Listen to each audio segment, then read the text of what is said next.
नमस्कार साथियों, आज हम बात करेंगे जर्मनी के बारे में। जी हाँ भाई, जर्मनी में अगर आप, हालांकि जर्मनी में भी इंडियन लोग काफी सारे रहते हैं, आप भी जाना चाहते होंगे, अप्लाई अलग अलग करते होंगे। तो आज मैं आपको लाइव दिखाऊंगा कि जर्मनी का ऑफर लेटर कैसे होता है, कैसे आपको जॉब मिलता है। अगर आप एजेंटों के चक्कर में आते हैं तो आपके साथ क्या हो सकता है। एक भाई ने मुझे डॉक्यूमेंट डाले हैं जर्मनी से रिलेटेड, आपको फैक्ट मैं बताने वाला हूँ। वीडियो पूरा देखिएगा, अच्छा लगे तो लाइक शेयर करिएगा। तो चलिए शुरुआत कर लेते हैं। ये देख सकते हैं साथियों, ये है जर्मनी का ऑफर लेटर। जी हाँ, GMK इंजीनियरिंग GmbH ऐसे कुछ कंपनी का नाम है। ऊपर देख सकते हैं कंपनी का एड्रेस है, मोबाइल नंबर, कॉन्टैक्ट नंबर वगैरह सब कंपनी का दिया गया है। नीचे बंदे का नाम दिया गया है, पासपोर्ट नंबर, एड्रेस वगैरह बंदे का कहां है, पूरा डिटेल इसमें दिया गया है। डेट की आप देखें तो इसी मंथ का है, कोई नया कोई ज्यादा पुराना है नहीं, इसी मंथ का है। अब अगर इसमें बात करें तो देख सकते हैं जॉब टाइटल में जेसीपी ऑपरेटर का जॉब है, लोकेशन जर्मनी है। बेसिक सैलरी की बात करें तो 890 यूरो पर मंथ, यानी आज तक मैंने इतनी कम तनख्वाह कहीं नहीं देखी। जर्मनी में हालांकि इससे ज्यादा तनख्वाह मिलती है, लेकिन इसमें इतना ही तनख्वाह दिखाया गया है। बाकी रहना खाना देखिए, वीजा और एयर टिकट कंपनी आपको दे देगी, सब कुछ कंपनी दे रही है भैया। फ्री वीजा है, फिक्स ऑफ टाइम मिलेगा, visa ticket company, food, transportation, accommodation, duty hour, contact time वगैरह सब कुछ कंपनी इसमें देने वाली है।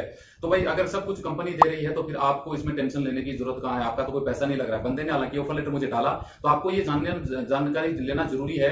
बंदा बोल रहा है सर मैं कल चला जाऊंगा ऑफिस में, आप देखिएगा। मैं बोला भैया डिटेल बताओ। फोन पे बातचीत हुई तो पूरी कहानी समझ में आई कि बंदे का सब कुछ फ्री है, कुछ नहीं। उनको वहां कलकत्ता ऑफिस में बुलाया जाता है, 15,000 रुपए मेडिकल के लगेंगे, बाकी सब कुछ फ्री रहेगा जी। तो आपको यहाँ पे सोचने समझने की बात है कि जर्मनी में अगर आप जॉब लेते हैं तो जॉब तो देखिए लोगों को मिलते ही है, नो डाउट। लेकिन जर्मनी की सबसे बड़ी लैंग्वेज की प्रॉब्लम आती है। आपको लैंग्वेज का ज्ञान होना जर्मन लैंग्वेज का सबसे ज्यादा जरूरी है। दूसरी बात, आपका ऑफर लेटर आए तो बता दूं, जो रिक्रूटमेंट एजेंसी है उनके द्वारा अप्रूव्ड आपका ऑफर लेटर होना जरूरी है। ये ऑफर लेटर कहीं से भी अप्रूव नहीं लिखा है, इसके ऊपर कोई मोहर नहीं है। जी हाँ। तीसरी बात इसमें आपको यह जानकारी लेना जरूरी है कि जर्मनी से इंडिया में वर्कर तभी लिए जाते हैं जब उनको पूरी जर्मनी में वो वर्कर नहीं मिले, पूरे यूरोप देशों में, क्योंकि जर्मनी शेंगन कंट्री आती है, 27 देशों का एक ग्रुप है।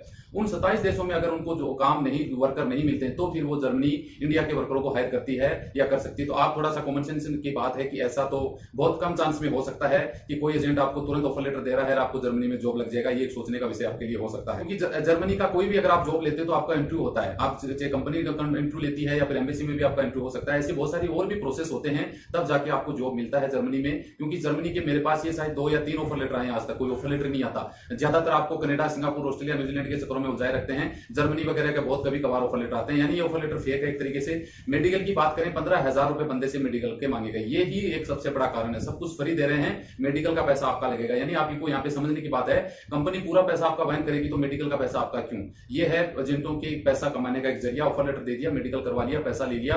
वीजा नहीं आएगा तो हम क्या कर सकते हैं, सर मेडिकल का चार्ज तो आपका लगेगा, वीजा नहीं आया तो हम क्या करते हैं। वीजा आएगा कहां से, उनका टारगेट सिर्फ और सिर्फ आपसे 15,000। अब एक बंदा यहां से अगर 1,000 किलोमीटर जाएगा तो क्या उसके वही पैसे लगेंगे आपके, और भी आपके पैसे लगने हैं। आप ऊपर उतना ही खर्चा और मान के चलिए, 10,000, एक बंदा 25,000 में पड़ता है, तब जाके आप मेडिकल होता है।